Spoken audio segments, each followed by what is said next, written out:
Хүмүүстээ MNC телевизийн хөгжлийн хөтөлбөр нэвтрүүлгийн энэ удаагийн дугаар эхэлж байна. Энэ удаагийн нэвтрүүлгийн зочноор бид хүнсэдэ аж ахуйн хөнгөн үйлдвэрийн яамны бодлого хэрэгжих хөнгөн үйлдвэрийн бодлого хэрэгжилтийн зохицуулах газрын дарга Батхүү, Мал аж ахуйн эрдэм шинжилгээний хүрээлэнгийн эрдэмтэн нарийн бичгийн дарга Нарантуяа нарыг урьж оролцуулж байна. Өнөөдөр бид Монгол улсын хөнгөн үйлдвэрийн салбарын ялангуяа аж ахуй хөнгөн үйлдвэрийн салбарын гол зөнгөлөх жин дарж байгаа салбар болох ноолуурын салбар. Энэ салбарыг дэмжихээр засгийн газраас хэрэгжүүлж байгаа ноолуурын хөтөлбөрийн явц хэрэгжилтийн талаар төвлөрөн ярих болоо. Ингээд найруулагчаас эхний слайдыг гаргаж өгөөч гэж хүсэж байна. Тэгэхээр бид аливаа үйлдвэрлэлийн салбар, ялангуяа ноолуурын салбарыг ярихдаа үйлдвэрлэлийг дэмжиж, ноолуурын салбарын үйлдвэрийг дэмжиж гэдэг ингээ яриад ирсэн. Гэтэл энэ нь үйлдвэрийг дэмжихэд үйлдвэрлэлд орох түүхийдийнхээ ханган нийлүүлэлтийг бэлдэх, дараа нь үйлдвэрээс гарсан бүтээгдэхүүнийг зах зээлд оруулах гэдэг энэ хоёр том чухал асуудал бол байнга хамт яригдах ёстой асуудлууд жаахан тийм хосрогдох маягтай явагддаг. Тэгэхээр засгийн газар бол олон хөтөлбөр байгаагийн дотор бол ноолуур хөтөлбөр бол одоо хамгийн их ажлын байр бий болох ийм чухал хөтөлбөр гэж үзэж байгаа. Ийм учраас яг энэ салбараа хариуцсан газрын даргын хувьд та энэ хөтөлбөрийн явцын талаар дэлгэрэнгүй одоо үзэгчтэй ярьж өгнө үү? Монгол Улсын засгийн газраас эдийн засгийг сэргийлэх хөтөлбөрийн хүрээнд ноолуур хөтөлбөрийг батлуулсан байна. За ноолуур хөтөлбөрийг батлуулахын тулд бид одоо салбарын эрдэм шинжилгээний ажилчид, за үйлдвэрийн дөрвөн бус байгууллагуудын бүх талуудын оролцоог хангаж ноолуур хөтөлбөрөөр боловсруулсан. За энэ ноолуур хөтөлбөр маань өнөөдөр бол маш амжилттай хэрэгжиж байгаа.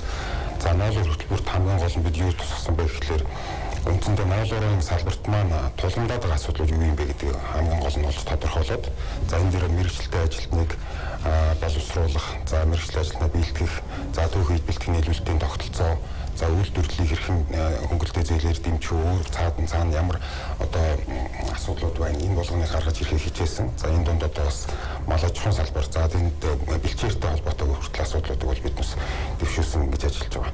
За ер нь бол яг үйлдвэрлэл талаас гэх юм бол бид нэмийн өртгийн сүлжээний хувьд бүр яг бэлчээрээс нь эхлээд эцсийн бүтээгдэхүүн хүртэлх энэ нэмийн өртгийн сүлжээнийх нь хувьд одоо хаана ямар асуудал үүсэж байна, энийг одоо засалруулъя. За эцэст нь одоо үйлдвэрлэлийнхээ дотооддоо бэлдэж авах одоо түүхийн эдийн хэмжээг нэмэгдүүлээд энэ бол доктортой хөгжлийн үзэл баримтлал 2030 зааснаад байгаа. Бид одоо нийт ноолуурын түүхийн эдийн 60 хүртэлх хувийг одоо дотооддоо эцсийн бүтээгдэхүүн үйлдвэрлэхээр одоо зориод ажиллаж байгаа. За өнгөрсөн жилийн хугацаанд бол 188.2 тэрбум төгрөгийн хөнгөлөлтэй зээлийг ноолуурын одоо 20 орчим үйлдвэртэй зээлүүлсэн. За ингэснээр бол бид нийтдээ 34%-ийг бүх ноолуурын 34%-ийг л бид бас дотоод авч бүтээгдэхүүн үйлдвэрлэсэн байна. За энэтэй холбоотойгоор бол манай өмнө нэг 700-аас 800 орчим тэрбум төгрөгийн борлуулалт хийдэг байсан бол манай борлуулалтын хэмжээ огцом нэмэгдэж 30 орчим хувиар нэмэгдээд 1.2 их найт төгрөгийн борлуулалтыг хийсэн байна. За мөн одоо энэтэй холбоотойгоор үйлдвэрүүд маань хүчин чадлаа нэмээд сольж үйлдвэрийн хүчин чадлын хувьд 40 орчим хувиар ингээд хүчин чадлаа нэмэгдүүлж чадсан байна. За энэтэй холбоотойгоор бид 1570 ажлын байрыг шинээр бий болгосон ийм том амжилттай ажиллаж байгаа. Их сайхан таатай мэдээ. Тэгэхээр ноолуур гэхээр бид нар дэлхийн зах зээлийн 40 орчим хувийг одоо эзэлж байгаа. Ер нь бол хамгийн том тоглогч нь Хятад улс байна. Тэгэхээр Хятад бүгдээр Хятад ард улсаас Монгол улс 6 дахин бага одоо тооцоолгоогоор ямаатай мөртлөө дэлхийн зах зээлийн ноолуурын 40%-ийг нийлүүлж.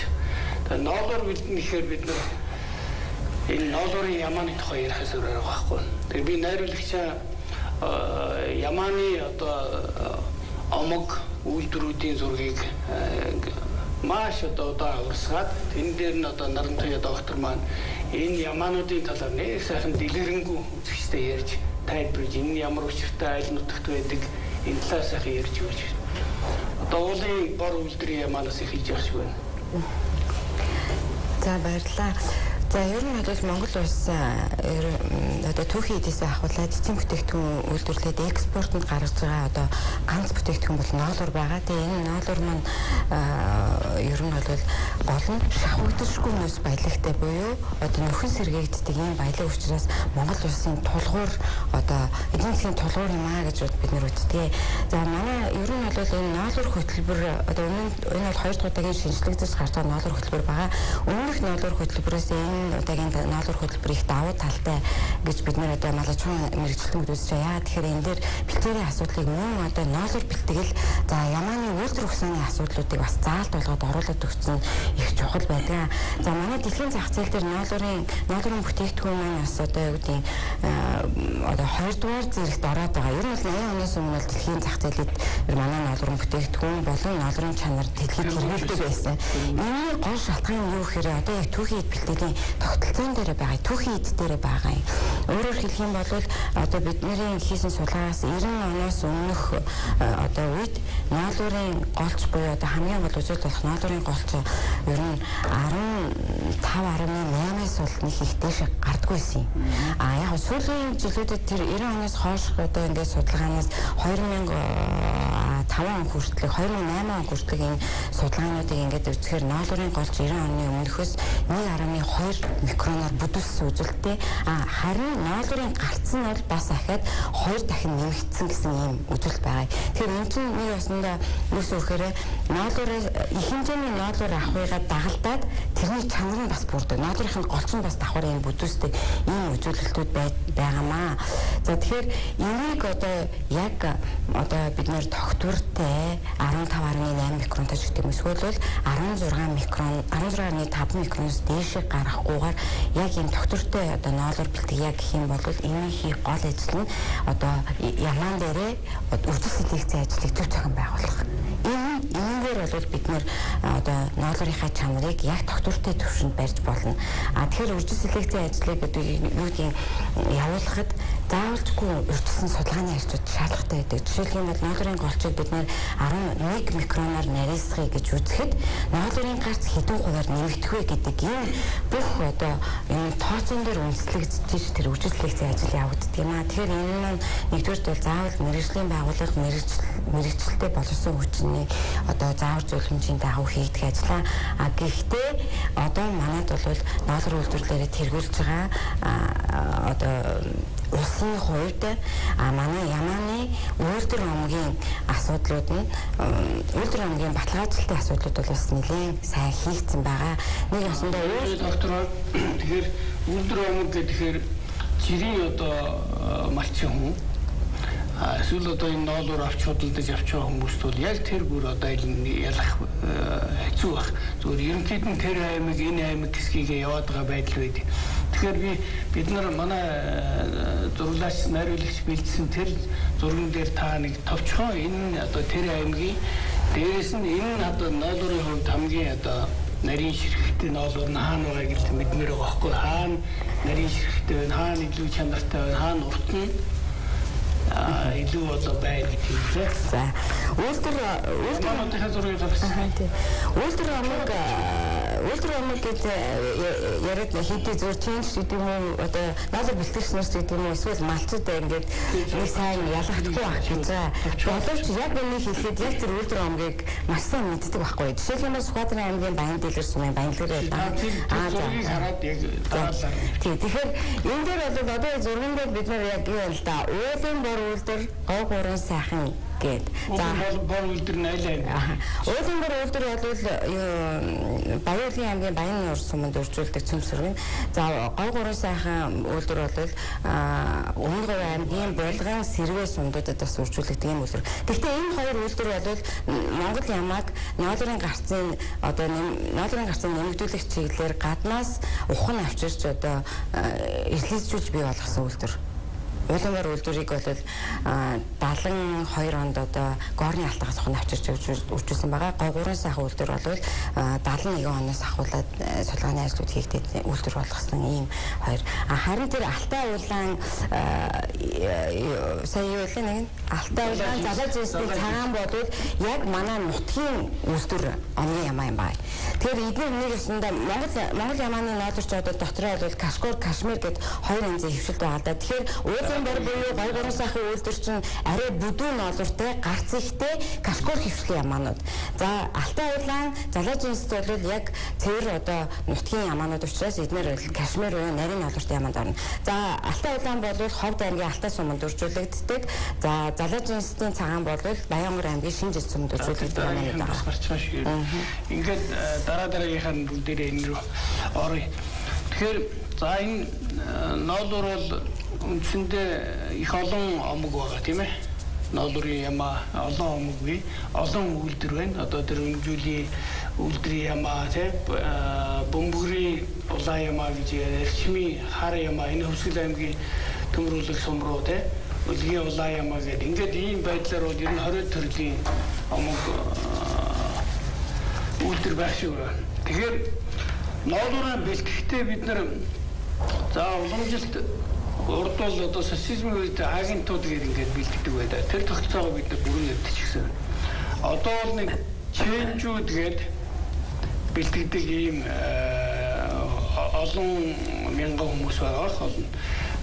Дээрээс нь үйлдвэрүүд аж ахуй яам хүнсэд аж ахуй яам хөдөө аж ахуйн биржийг байгуулад хөдөө аж ахуйн биржээр энэ хөдөө аж ахуйн бүтээгдэхүүний түүхийн эдийг хөдөлж явдаг нэг ийм л одоо механизм тогтолцоо бий болох гэдэг нэлээд хэдэн жилийн өөрөг үзэж байна. Энэ явц ер нь юу вэ? Энэний одоо хамгийн анхны шатны нэгж нь хөдөө аж ахуйн хоршоод байх хэрэгтэй. Тэгэхээр Монгол улсын хэмжээ нэг 4377 хоршоо байна гэж. 200 гаруй идэвхтэй ажиллаж байна. Яг одоо бодиттой энэ биржийн арилжаанд ороод худалдаагаа хийдэг, ил тод орнгийн арилжаа хийдэг ийм хоршоод ер нь бий болов уу? Энэ биржийн үйл ажиллагаатай та ер нь яаж харж байна? За ер нь бол хөдөө аж ахуйн биржийн үйл ажиллагааны талаар бас манай үйлдвэрлэгчид болон одоо биржтэй холбогдож үйл ажиллагаа явуулж байгаа нөхдүүдийн талаар нэлээд бас гомдол өмнө их гардаг байсан. За энэ болохоор яадаг вэ гэхээр огт үйл ажиллагаа явуулаагүй хэрнээ танаас энэ юунаас нь падаан зараад эндээс мөнгө олоод байна гэдэг асуудал тавигддаг байсан. За өнгөрсөн жилээс ахуулаад бид биржийн үйл ажиллагааг сайжруулах чиглэлд бас нэлээд олон төрлийн ажлыг бол зохион байгуулж байна л д. За ер нь бол хүнстэй чонг үйлдвэр яамны жижиг дунд үйлдвэрийн жижиг дунд үйлдвэр хоршооны бодлогын хэрэгслийг зохицуулах газар гэж байдаг. Энд бол хоршооны асуудал бас цуг бодлогын түвшинд явж байдаг. За хөдөө аж ахуйн бирж болохоор одоо бас мөн хоршоодтойгоо хамтарч ажиллах те орон нутагт өөрсдийнхөө одоо гар хөлийг бий болгох ийм чиглэлээр бол ажиллах ёстой байдаг. За ер нь бол яг өнөөдөр бирж дээр маань бас тодорхой хэмжээний хамтарч ажилладаг хоршоодууд бол байна. Өндөр үржил шимтэй одоо өндөр гарцтай маш их нарийн микронтой ямаа ноолуур нийлүүлж байгаа орон нутгийн малчтын зүгээс л өөрсдөө бас үн ашиг өөрсдөө тогтоох өндөр үнээр зарах юм зорилгоор бол ер нь хоршоодтой хамтарч ажиллах сонирхол том бага байгаад харагддаг. За ер нь бол бид өнөөдөр түүхийд бэлтгэлийн тогтолцоогоо ярих гэх юм бол заавал хоршоогоор дамжих хэрэгтэй болчихж байгаа. Гэхдээ мэдээж 4200-300 хоршоо гэдэг бол энэ бас хитгэн олон тоо. Энэ дунд нь одоо бас яг малчтын хоршоо гэхээс илүү ченжийн хоршоо гэдэг ийм хоршоонууд маш их бий. За хамгийн гол нь өнөөдөр бид нас яах хэрэгтэй вэ гэхээр ер нь бол нэг сум нэг хоршоотой байж энэ бол бид маш замбраатай ядаж тоо статистикээ бол тодорхой хэмжээнд нь барьж явах хэмжээний те хоршоод маш чанарчих юм боломжтой гэж бол бид үзээд байгаа. За ер нь бол яг зүгээр одоо хөдөө аж ахуйн биржийн хувьд бол ноолуурын арилжааг хийдэг байсан. За дээр нь одоо ноос, арьс, шир, мах гэд ийм хөдөө аж ахуйн гаралтай, мал аж ахуйн гаралтай түүх хийдэг одоо тус биржээр худалдаалах чиглэл рүү биднээс бас туршилтуудыг хийгээд явж байгаа. Өнгөрсөн оны 11-р сарын 1-ээс 12 сарын 15-ны хооронд бид одоо мах бэлтгэл дээр ажилласан. За мах бэлтгэл дээр ажиллаж байгаа нь хөнгөлөлтийн салбарт ямар ч холбогдолтой юм бэ гэдэг нь бол бидний ялгааны үеийн гэмтлийг одоо бас бууруулах чиглэлд хийсэн. За энэ бол бас амжилттай бас мэдээж анх удаа хийж байгаа болохоор энэ тогтолцооны асуудал бол нэлээд хүнд байсан. Гэхдээ ер нь бол биднээс одоо ингээд алдсан онсон зүйлсүүдээ бүгдийг зас залруулад явах хэрэгтэй. Энд нь ноолоор маань бол түүхийд бэлтгэлийн тогтолцооны хувьд бүр одоо ямар бэлтгэрээс бэлтгэгдэж байгаа ямар орон нутгийн гардал үүслийн хэн гэдэг малчнаас ирсэн гэдэг ч юм уу. Ингээд бүх одоо гардал үүслийн тодорхой болсон байдлаар биднээс ноолороо бэлдээд за ноолороо бэлдэхдээ гарцын хувьд маш их анхаарал тавих хэрэгтэй болчихж байгаа тийм. За бид бол өнгөрсөн жил 120 мянган төгрөгийн килограмм ноолорыг авч одоо манай малчт маань бол бас нэлээд сайхан хөрөнгөчлөө л дөө. Ер нь бол дийлэх малчид өөр ширнээсээ гараад цаанаа бол одоо бас хадгаламжтай болцоосон талаар бол энэ ноолор хөтөлбөрийн ач холбогдлын талаар манай хөдөө явж байгаа багийнханд бол хэлж байгаа нь дата байдаг. Тэгээд энэ түүхийд бэлтгэлийн тогтолцоон дээр биерчтэйгээ хоршоотойгоо хэрхэн ажиллах вэ гэдэг тал дээр одоо малчтайгаа бас их сайн сургаж чиглүүлэх шаардлагатай харагдаад байна. Тэгэхээр энэ биерчийн маань одоо үйл ажиллагаа бол өнөөдөр ямар ч байж болно маргааш биднээс бол сайжруулах чиглэл рүү явж байна л гэж ойлгох хэрэгтэй. Дээр нь нэмээд одоо бид одоо биерчийн хураамжийг бол угаасан ноолор дөрвөлн нэмсэн байгаа. За самс ноолор дөрвөл биднээс бууруулсан байгаа. Энэ яг ямар бодлого яваад байна гэхэлэр бид нэмэн өртөг шингээхийг бол дэмжиж байна. За малчтын ашиг орлого бол энэ дээр дагаад одоо өсөх ёстой тийм. Яг энэ бодлогыг бол биднээс барьж байгаа. Хамгийн гол нь бидний одоо өнгөрсөн жилийн хугацаанд бол самнах үйлдвэрлэлийн хүчин чадал бол 33.8% нэмэгдсэн байгаа хгүй энэ дээрээс үсээд. За мөн одоо угаагаад экспортлдог байсан тоо хэмжээ бол бас 17.8% буурсан байгаа. Тэгэхээр энэ бол одоо бид энэнийхэн дагуу одоо нэмэн хүртэл илүү сайн шингээд байна гэсэн үг. За ер нь бол угаахаас ахуулаад эрх сүлжих гээд эцсийн бүтээгдэхүүн үйлдвэрлэл оюут дамжлага руу орох хүртэл энэ ер нь бол ийм татварын боёо одоо хураамжийн тогтолцоогоор энийг бол эцсийн бүтээгдэхүүн үйлдвэрлэлийг дэмжих ёстой байдаг. За бид бол ноолор хөтөлбөрийн хүрээнд нийтдээ 4 жилийн хугацаанд 6.2 их найт төгрөгийн борлуулалт хийнэ гэж таамаглаж байгаа.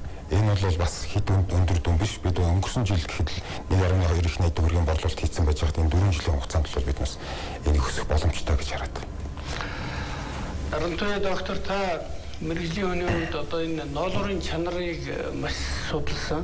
Мэдээж хэрэг урттай байх, жин хэрэгтэй, дээрэс нь микрон бол онцгой чухал байна. Тэгээд та түрүү яриандаа хэллээ 1.2 микроноор одоо бүдүүрсэн байна шээ. Тэр энэ цагуураас хамаарат байна уу? Эсвэл ерөөсөө үржил селекцийн талаас хамаарат байна уу? Ер нь брэнд болоход үнцэн төрөхийн тулд нөгөө байгалийн одоо газар зүйн байр шилгээд байдаг шээ. Эсвэл яг тодорхой одоо Баян хонгорын салаа жинс ч гэдэг юм уу? Сүхбаатар аймгийн Буян дэлгэрийн Баян дэлгэрийн цагаан ч гэдэг юм уу те? Улаан ч гэдэг юм уу? Яг ийм нэр заасан байх нь өөрөө бараг одоо микроноос илүү магадгүй одоо яг тодорхой нэг гарал үүснэ тодорхой учраас илүү үнцэнтэй байх уу. Тэгээ энэ талаар үзэгчдэд дэлгэрэнгүй ярьж өгөө. Тэгэхээр одоо энэ нэгэсэндээ Баян дэлгэрийн улаан залаа жинсийн цагаан ч алтай улаан мөн эрчмийн хар гэх тийм ээ. Манайд байж байгаа энэ үйлдвэр омгийн малууд чинь яг бүс нутгуудаас хамааруулаад өөрийнх нь өгж байгаа ашиг шим ноолорын чанар нь өөр байдаг. Яагаад тэгэхээр энэ манайх нэгэсэндээ бэлчээрийн малгайтай одоо тийм орон учраас энэ эдж ууж байгаа бэлчээр цаг уурын онцлог энэ бүх юмнаас шалтгаалаад ер нь малын ашиг шим нь өөрчлөгдөж байгаа байгаа юм л да. Тэгэхээр одоо эдгээр үйлдвэр энэ баталгаажсан үйлдвэр омгч нь ерөөсөө тухайн бүс нутгийнхаа ямааг сайжруулах боломжтой. За тэгээд Баян дэлгэрийн улаан гэдэг нь өөрөө одоо үйлдвэр болж баталгаажигдсан байна гэдэг чинь тухайн одоо ямааны иддэг өвс тийм ээ бэлчээрлэлтийнх нь онцлог. За тэгээд мөн одоо онд оролтын хувьч гэдэг юм уу энэ бүх одоо юм баталгаажигдаад одоо судалгааны ажлын үр дүнгээр баталгаажигдаж гарч ирсэн үр дүнд эдгээрч үйлдвэр болдог учраас эдгээр ямааны одоо яг тухайсан одоо тэр сумын Баян дэлгэрийн одоо улааны одоо ноолорыг дангаар нь бэлтгээд эцсийн бүтээгдэхүүн хийх юм бол энэ өөрөө одоо шууд л одоо юу брэнд бүтээгдэхүүн топ брэнд болно. Одоо сүүлийн үед ч гэсэн дэлхийн зах зээл дээр болов яг тэр газар зүйн заалтай гэдгээс гадна эко гэдэг тэр үгнүүд орж ирээд байгаа шүү дээ. Тэгэхээр энэ бүх юмыг нь бол судлагдсны үр дүндээр баталгаажигддаг учраас энэ нь бол чухал. За ноолорын голчийн хувьд бол нөгөө сүүлийн үед үржил селекцийн ажлын одоо тийм зохион байгуулалт байхгүйгаас болоод нөгөө талаасаа бол ноолорыг бол ноолрын голч буюу микрон чанараар нь үнэлдэг үнийн тогтолцоо байхгүйгээс шалтгаалаад нэг ямаанаас авах ноолур нь их байх тусмаа сайн гэдэг. Гэтэл ноолур нэг ямаанаас их гарах тусмаа нөгөө ноолрын голч нь бүдүүсч идэг. Ийм эсрэг зүй тогтолтой байдаг байхгүй юу? Тэгэхээр одоо яг тэр аймгийн тэр сумын одоо ноолурд нэн нарийн юм аа гэдэг ийм одоо юг бол хэлхээсээ илүү бид нэр нас хүйсний ялгууртайгаар ноолураа бэлтгэж авах юм бол жигд микронтойгоор бэлтгэж болно. За жишээлх юм бол одоо юу гэдэг охин борлонгийн эсвэл ийм ямааны ноолур гэдгээр нь дангаар нь бэлтгээд авах юм бол жигд 15.5-аас 16.8 микроны хооронд голчтой ийм ноолурыг бэлтгэх боломжтой. Гэх мэтлэнгээр цаашдаа энэ ямааны одоо насны тусам ноолурын голч бүдүүсч идэг байхгүй юу?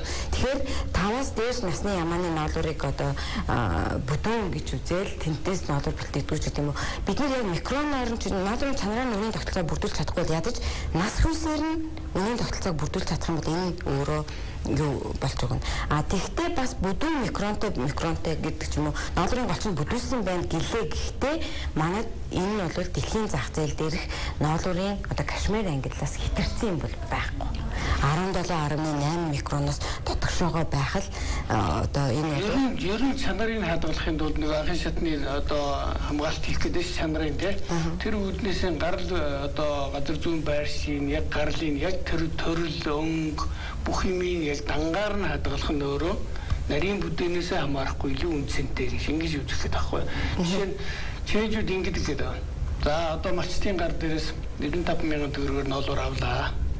Одоо үйлдвэрийн магадгүй 90,000 төгрөгөөр авъя гэж ш. Цохол 95,000 төгрөгөөр авчихна.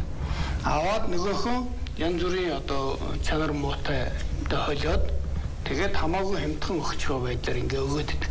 Эцсийн дүндээ тэндээс 5-аас 10% одоо ашиг авал авчдаг. Гэтэл эргээд нөгөөх нь яг бүтээгдэхүүн болох үйлдвэрлэлд орох эргээд бүтээгдэхүүн болохоор нөгөө гадаад зах зээл дээр монголчууд энэ чанарын хамгаалтыг хийж чаддгүй. Хойлдог, блендинг хийдэг, магадгүй одоо хятадын утас хойлдог, ангор хойлдог те нөгөө алтай хязгаараас илж байгаа юмнуудыг хойлдог, чанар муутай юм хойлдог. За бүр сүүлдээ одоо хоньны ноосноос ялгсан ноолураа хүртэл хойлж одоо ингэж аривжуул зардаг гэдэг ийм юм. Тэгэхээр энэ дээр одоо хаана энэ чанарын хамгаалтан дээр их онцгой анхаарах хэрэгтэй юм уу гэж байна. Тэн дээр та юу гэж бодож байна? Тэгэхээр ер нь одоо түрүүнд бас Батхад дарга ярьлаа л да тэр нэг суманд нэг л хоршоо баймаар байна тэгжиж яана гэдэг шиг яг үнийг хэлэхэд манай энэ ноолур маань бол яг үйлдвэрлэгдээл одоо малчид маань самдаараа самнаал өөрсдөө бэлтгэж байгаа шүү дээ. Энэ дээр бол яг тухайн малчны хотонд самнаад гаргаад ирчихсэн ноолур үйлдвэрийн анхан шатны боловсрох үйл дээр айлын ялгалтан дээр орж ирж байгаа ноолур хоёр шал өөр байдаг байхгүй. Тэгэхээр энийг чинь тэрхий одоо ченжийн тогтолцоо гэдэг юм дээр чинь ганц буруутгагдаад байгаа юм чинь ерөөсөө энэ тэр сумын ноолурыг дангаар тэр нарийн ноолурыг чинь үн зохиж авсан мөртлөөнөө ахаад нөгөө түрүүнд харуулж байсан тэр уулын бор гой гурван сайхны тэр өндөр микронтой гарц ихтэй тэр кашкур хөвчлийн ноолурыг чинь бас авчираад холиод ингээл яхаар нөгөө үйлдвэрт болохоор тэрийг чинь англи ялгсан ч гэсэн бас л тэр ноолрын ширхтүүд бол орсон. Энээсээ болоод асуудал үүсэж байгаа. За баярлалаа. Манай найруулагч тэр үйлдвэрийн үе шатны слайдыг гаргадаг та. За ноолор түүхийдээ яг бид нар ингээд цуглуулчлаа. Та түрүү хэллээ угаах хүчин чадал бол манайд хангалттай. Угаахыг би бас өмнөх нэвтрүүлэг дээр ярьжсэн. Угаах хүчин чадал өндөр байлаа гэдээ бид нар өвс тоос шорооноос нь салгаж байгаа хэрэг. Тэнд ашигны тухай ойлголт байхгүй. За самнах хүчин чадал ерөнхийдөө 80-90% руу биш яг үйлдвэрийн одоо угаах самнах гэсэн юм. Угаах хүчин чадал бол өнөөдөр манайхаас за ноолуур нэг 9.5 тонн гарч ийн гэхэд 15,000 тонны угаахтай гэдэг бол энэ хангалттай хүчин чадал. Тэгэхээр самнах дээр хүчин чадал дутуу байна. Тэгээ хамгийн одоо том асуултын тэмдэг бол ер нь эерх хүчин чадал. Яагаад тэгэхээр утас eerсэн утас байж бид нар сүлжих нэх одоо үйлдвэрүүдэд хөгжүүлнэ. Тэгэхээр энэ чиглэлд одоо хөтөлбөрт их сайн тусгагдсан байх. Яг ямар дэвшил болж гарч байна та энэ чиглэл рүү. За ер нь бол яг таасаа хэллээ. Eerхийн хүчин чадал бол муу байна гэж. Яг манай үндэсний үйлдвэрүүд л eerхийн хүчин чадлаа бас өнгөрсөн жилийн хугацаанд 28 бараг 29% нэмэгдүүлчлээ. За дээр нэмээд бид бол энэ бол бас хангалттай тоо бас биш л дээ. Ер нь эрхийн хүчин чадлыг одоо байж байгаа хүчин чадлыг 2 дахин илүү нэмэгдүүлэх шаардлагатай байгаа юм. Ингэх юм бол ингэж байж бид 60% бол эцсийн бүтээгдэхүүн үйлдвэрлэх боломжтой болно шүү дээ. За өнөөдөр бол сүлжээ хүчин чадал бол сайхан өсөж байна. За самлахын хүчин чадал бол харьцангуй өмнөх одоо таны сайн хэлдэг тав бол 16-ны тоолтой. Сүүлийн жилүүдэд нэмэгдэж байгаа самлахын хүчин чадал бол хангалттай сайн нэмэгдээд байгаа юм. За одоо бол бид самлахын хүчин чадлаа нэмэх шаардлагагүй. Цаашаа одоо биднээс эрхийн хүчин чадлаа нэмэгдүүлээ гэдэг чиглэл рүү одоо Япон улстай болон одоо бусад өндөр хөгжилтэй орнуудад бас хандж байна л да. За Италийн нөхдүүд байна те. Энэ бүх өндөр хөгжилтэй өндөр технологиг эзэмшсэн улсуудтай одоо хамтарсан үйлдвэрийг байгуулах эсвэл дотоодын аж ахуйн нэгжүүд одоо хөнгөлтэй зээлээр лизингээр ч юм олгуулах гэх мэт ийм олон арга ажиллагаанууд дээр биднээс ажиллаж байгаа юм. За хамгийн Батхуулаараа энэ эрх үйлдвэрийг бид нар ер нь 2000 хамгийн анхны хөтөлбөрч 2003 онд гарсан баг. Тэр үед л ярьсан тэрнээс хойш 90 дөрвтэй нэмэгдэх. Үйлдвэрүүд нэг 40 50 40 80 тонноор 100 тонноор нэмэх арвтай нэмэгдэхгүй. Тэгэхээр энийг магадгүй зүгээр ерөөсөө онцгой нэг эрх болгоод зарлаад тэгээд тэр чадсанд нэг үгдийн 5 жил 10 жил одоо татвараас шилүүлнэ гэдэг ч юм уу. Нэг тийм томоохон одоо 2000 тонны ч юм уу эрх үйлдвэр ярих юм боломж та тэр талаас нь бид бол өнөөдөр манай ноолуурын салбарын үйлдвэрүүд харьцангуй одоо бусад салбарын үйлдвэрүүдийг бодох юм бол маш их хариуцлагатай ажилладаг улсууд тийм. Гол нь яагаад гэвэл экспортын бүтээгдэхүүн үйлдвэрлэж байгаа учраас хариуцлага өндөртэй байдаг бас өнөөдөр авсан зээлээ яг зориултын дагуу ашиглаж байна гэдэг нь маш их том үзүүлэлт болж байгаа. За хөгжлийн банк маань бол маш их сайн дэмжиж ажиллаж байгаа юм. За энэ жил бол бид нийтдээ 300 тэрбум төгрөгийн одоо баг хүүтэй зээлийг аж ахуйн нэгжүүд олгуулах гэсэн юм шийдэл гарсан. За өнөөдөр бол бид эрхийн хүчин чадлыг нэмэгдүүлэх чиглэл рүү хөнгөлтэй зээлийг олгох, дээр нь одоо нөгөө лизингийн үйлчлэгийг хамруулах гэдэг ч юм уу тийм ийм байдлаар бид үйлдвэрүүд дээр хөнгөлтэй байдлаар эрхийн хүчин чадлыг нэмэгдүүлэх гэдэг дээр нь ажиллаж байгаа. За ер нь бол бас харьцангуй сайн явж байгаа. За энэ жил 300 тэрбумыг өгч чадах юм бол одоо манай үйлдвэрүүд манай эрхийн хүчин чадлыг хангалттай сайн хуваар нэмэгдүүлнэ. За одоогийн байдлаар бол бас яг эрхийн үйлдвэрийг бас байгуулж байгаа хэд хэдэн үйлдвэрүүд бас байж байгаа. Одоо 2 шугамтай, 4 шугамтай гэх мэт ийм үйлдвэрүүд бол байна л да. Тэгэхээр эх жил бол бас нэлээд одоо сайхан тоогарч харагдах болов гэж байна. Яг ямар үйлдвэрүүд. За одоо бол яг бас манай орон нутгийн үйлдвэрүүд бас эрхийн чиглэл рүү одоо үйл ажиллагаа явуулж эхэлж байгаа юм байна. Одоо ноос ирээдүгээд Уур ханга аймагт байдаг бас үйлдвэр байдаг. Энэ бол бас одоо хятадаас тоног төхөөрөмжөөр импортлж одоо энэ эрхийн ноос эрх чиглэл рүү одоо үйл ажиллагаа явуулахаар зээл авсан одоо ажил нь эхэлсэн явж. За ер нь хотод бол Улаанбаатар хотод төвлөрсөн одоо олон үйлдвэрүүд бол эрхийн хүчин чадлыг нэмэгдүүлэхээр ажиллаж байна. За мөн энэ эрхийн хүчин чадлыг нэмэгдүүлнэ гэдэг нь бол бас өмнө зогссон байсан үйлдвэрүүд эргэж сэргэх ийм бас үзэгдэл байна л да. Тэгэхээр тэр энэ бол маш сайн. Өнөөдөр бид эрхийн хүчин чадлыг нэмэгдүүлээгээд заавал тоног төхөөрөмж шинээр авч суулгаад авах биш. Өмнө зогссон байсан үйлдвэрүүдийг үйл ажиллагаанд нь оруулах. За өнөөдөр нэг 20%, 30% ашиглалттай байсан бол нэг 70-80% хүргэх ийм хэмжээний дэмжлэгүүд үзүүлэх шаардлагатай гэж харагдаж байна. За засгийн газрын хөтөлбөрт 2100 гэдэг их том зорилго байгаа. Энэ бол их чухал. Жишээ 100 гэж бодоход за бүх сумдаа биш юм гээд аймагуудаа оруулаад магадгүй сумдуудын төвгээд байдаг шээ. Томоохон одоо яг дэд үтс замаа дагсан том сумдуудаар одоо үйлдвэр байгуулах ийм зорилго тавьжсэн шүү. Тэгэхээр би уг нь бол Батхүү дараагаас асуух хэрэгтэй асуулт. Гэхдээ би Нарантуя Эрдэмтэн нарийн бичгийн дараагаас асуумаар шинжлэх ухааны байгуулах тэр нь хандаж байгаа ийм байгууллага яам одоо бизнес их байд юм. Одоо аль суманд ямар үйлдвэр хийх энийг илүү шинжлэх ухаанчаар хандах те их усүрийн хувьд, болцоо нөхцөлийн хувьд те зах зээлийн хувьд та нар энэ дээр одоо оролцож байна уу? Яг бол тэгж хувь хүмүүсүүд хандаж ирдэг болохоос биш одоо юу гэдгийг энэ юуныхаа хувьд одоо нэг ингээ гэдэг юмнууд бол бараг хор. Гэхдээ орон нутгууд бол их хандж байгаа. Ерөөсөө одоо ялангуяа манай малчлагын эзэм шилжгээний хүрээлэнд бол ерөөсөө өөрсдийнхөө нөгөө нэг байгаа малынхаа нөөц болцоондоо өөрчлөлт ямар энэ дээр одоо жишээлх юм бол одоо махны чиглэлийн үхрээ асуудлуудыг бол их ярьж орж ирж байна шүү дээ. Өнөөдөр гэхэд л одоо манай дээр 2-3 аймаг урд нь бол судалгаа шинжилгээний байгууллагууд тэнд махны чиглэлийн үхрүүдийг бий болгох эхлэлийн тавьсан. Одоо 90 оноос өмнө ингээ пэрэн байж байгаа задарсан тийм ээ. Гэх жишээ тэгээд тэр энэ өгөгдлүүдэд ашиглаад одоо бид нэр энийг одоо баталгаажсан үйлдвэр өмг болгуулъя. Энэ дээрээ тулгуурлаад бид нэр цаашаага ийм одоо махны үйлдвэрч гэдэг юм эсвэл эрчимцэн аж ахуй байгуулъя гэсэн ийм юмнууд бол их хандаж орж ирж байна. Батгуудараас яг энэ 21 100 хөтөлбөртэй холбоотой дээрээс нь нэг сум нэг бүтээгдэхүүн гэж бид нар олон жил ярьсан тийм. Тэгэхээр одоо сая Нарамтуя дарга ярьлаа шүү дээ. Махны чиглэлээр их сонирхож байна. Монгол улсын махны үйлдвэрүүдийн хүчин чадал бол бараг 200 мянган тонн хөгжсөн. Тэгсэн мөртлөө тэр үйлдвэрээр орж ядлуулдаг мал гэж байхгүй.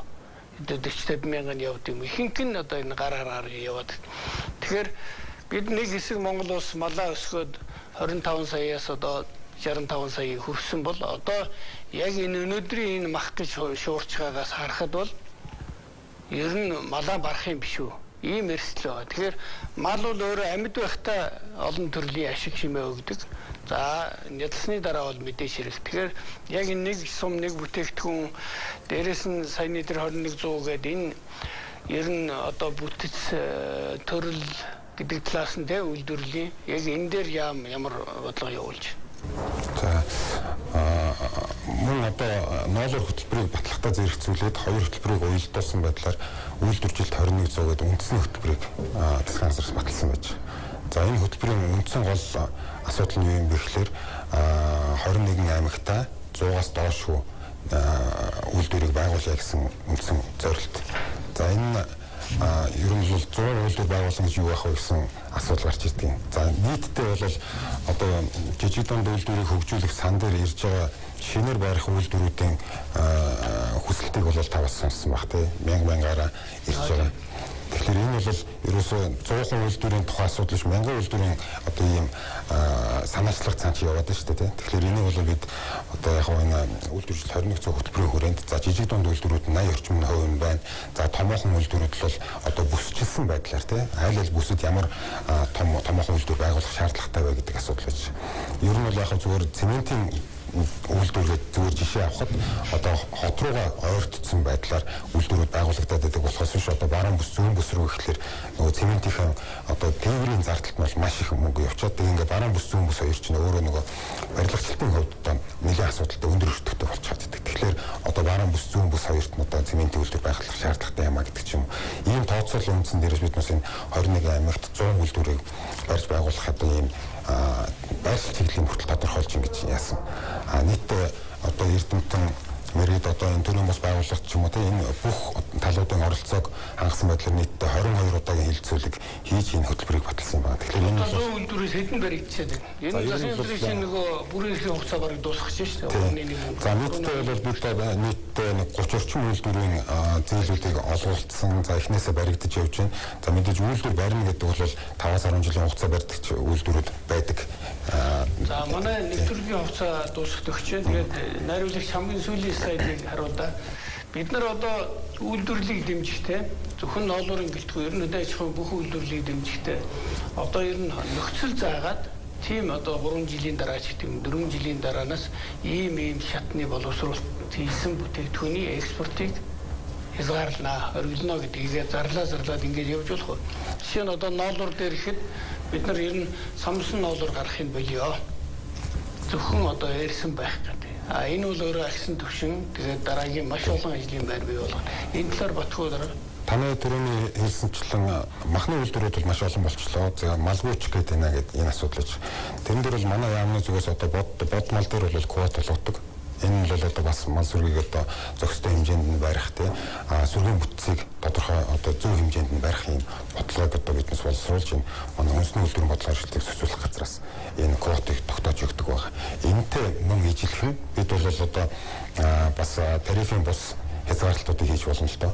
Одоо экспортын бүтээгдэхүүн бидний хамгийн гол нь өнөөдөр үйлдвэрүүд маань ажилламаар байдаг, нэмэгдэх бүтээмээр байдаг. Гэтэл одоо нөгөө ченжүүд түүхийдээ алдаад байна гэдэг бол өөрөө бас асуудал. Өнөөдөр махны үйлдвэрлэлийн хэмжээ өссөн ч гэсэн одоо нийтдээ яг нэг хэлэхэд дотоодын үйлдвэрүүд маань энэ экспортын үр ашиг бол хүртсэн нь одоо нэлээд бага хэмжээтэй байж байгаа. Тэгэхээр биднес бол дотоодын үйлдвэрүүд маань энэ экспортын үр ашгийг хүртэх ёстой гэж үзэж байна.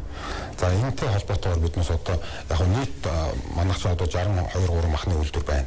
Энэ дундаас яг экспортын баримжаатай бүтээгдэхүүн үйлдвэрлэх чадамжтай үйлдвэрлэхээр маш цөөхөн болчихдог байхгүй. За энэ бол стандартын шаардлага хангаж юм хангахгүй байна гэдэг орон нутагт энэ бол зүгээр яг одоо гадны улсын буюу одоо Оросын албаны улс бүгнээр татарт улсын малын ерөнхий эмчнэр хурж ирээд за танаа энэ үйлдвэр чинь тэнцэж тэнцэхгүй юу гэхлээр нөгөө олон үйлдвэрээс хомигдоод ерөөсөө 3-4 хүн үйлдвэр болчихдөг юм байна. Тэгэхээр энэтэй холбоотойгоор бид экспортын чигээр хэмжээтэй махны үйлдвэрлэлийг хөгжүүлээд гэх юм бол тухайн орны хүсэж байгаа одоо стандартын хэмжээнд л үйлдвэрийг байгуулах хэрэгтэй. Ингэж яаж явах болчих вэ? За баярлалаа. Өнөөдөр бид ноолорын одоо яма, ноолорын хаанаас гардаг ямар одоо ноолорын чиглэлийн яма үйлдвэр омог байдаг. За энийг хэрхэн яаж бэлтгэдэг, үйлдвэрлэлээр хэрхэн дамждаг энэ талаар ер нь ноолор боловсруулах үйлдвэрүүдийн хүчин чадал юм хэрхэн яаж өсч байна, орон нутгийн үйлдвэрүүд энэ чиглэлдээ ямар амжилтуудыг гаргаж байгаа талаар хөнгөн үйлдвэрийн бодлогын зохицуулалтын газрын дарга Батхүү Малай аж ахуйн эрдэмтдийн хүрээлэнгийн эрдэмтэн нарын бичгийн дарга Нарантой нартай ярьслаа. Үзэгчтэй одоо сонирхолтой мэдээлэл өгсөн бахаа гэж найдаж байна. Ирэх 7 хоногийн 5 гарагт дахин уулзцгаая.